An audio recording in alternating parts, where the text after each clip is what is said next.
already in the 5th test chamber? Yes. I can't see you anymore. Of course. Ah, yes, you're there. I think I missed the end of the last test. I need to focus a bit more on the situation. Anyway, good luck in this room. Seems Mike has a bit of ADHD, just like me. Anyway, welcome to Chamber 5. Now, in my opinion, this is where Prelude starts getting quite good actually. There is some schizophrenic difficulty curve at times, but the most finicky maps are pretty much over until you get to some of the endgame stuff. There are actual puzzles now, and there is quite a lot of impressive architecture. I mean, these people are really good at using hammer and related tools. They're good at mapping. Anyway, so one strange thing is that this ceiling panel right here, you can make a portal horizontally like this, but if you try to make it vertically like so, there's not enough space. But the really strange thing is these panels right here. They're too small to make a portal on vertically, and horizontally I don't think there's a conceivable camera angle from which you can even do that.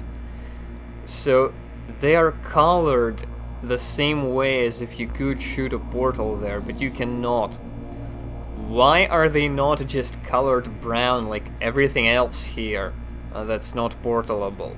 I don't get this. This blows my mind, and I don't understand the concept of this. Anyway, to solve this chamber, place a portal here first. The other portal on the wall. Now, you see, this part is portalable. Like, actually portalable. So, just a little bit of peeking through the portal, and you can shoot a portal right here.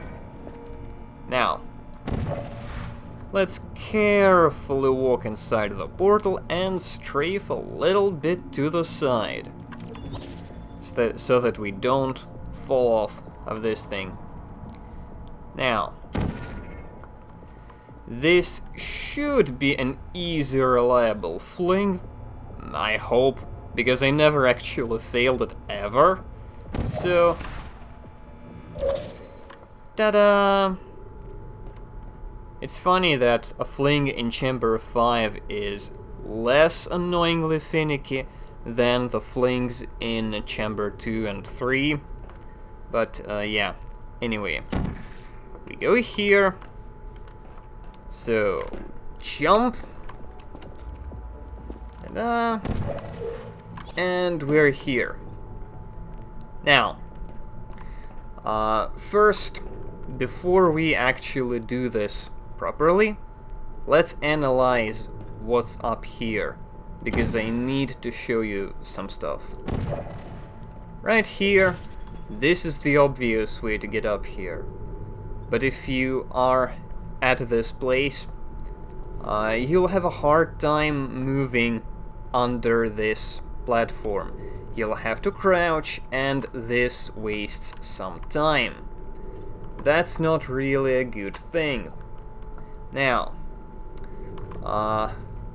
there is another platform that goes like here, and you can make it up top if you fling from this angled platform.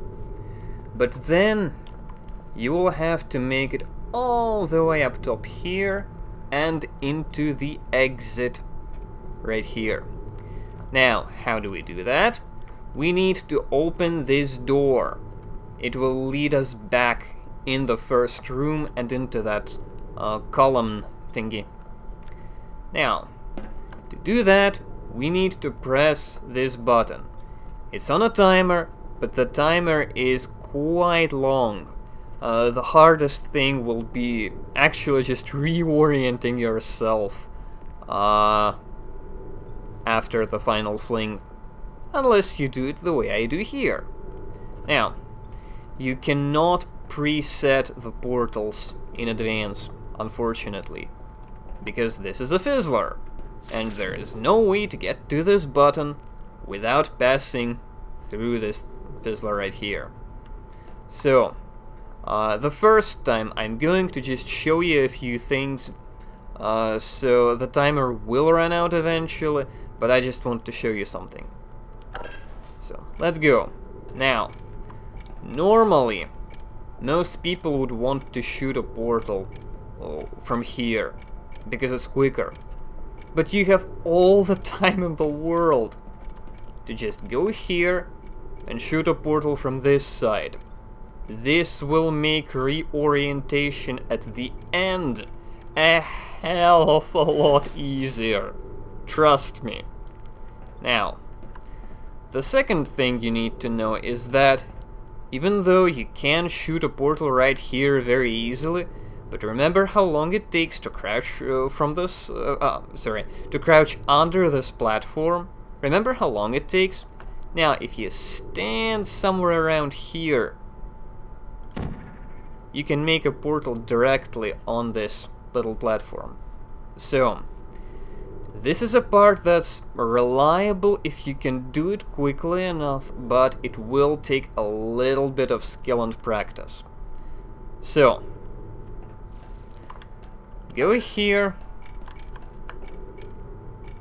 make the portal, go around the pit, make the other portal, jump, blue portal here, jump, blue portal here. Now, Your progress is spectacular. I'll let him finish. Be careful, because the next chamber is, well, tricky. Not as tricky as he says. Anyway, the idea of placing the portal on that column the way I did, when you go around the pit and from that side, the idea is that to reorient yourself here, all you have to do is turn your mouse to the right, ever so slightly, like 90 degrees basically, and you just walk forward. And that's it. Since you don't need any time to reorient yourself, you have quite a bit of time to set up the initial shot on the angled platform and to go around the pit. Believe it or not, this is much easier than trying to do it the seemingly faster way, when you just place the portal without going around the pit, but then reorientation right here is a big pain. Instead, if you do it the way I did, it's much easier. Now, I'll do it again, but only once, because this does take some time, and I don't want to spend too much in this chamber.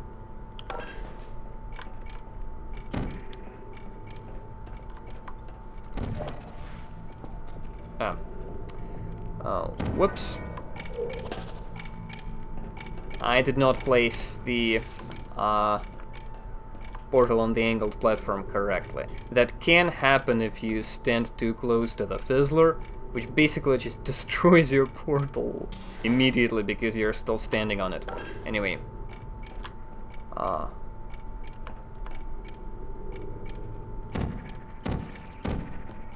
I should still be able to make it, I think.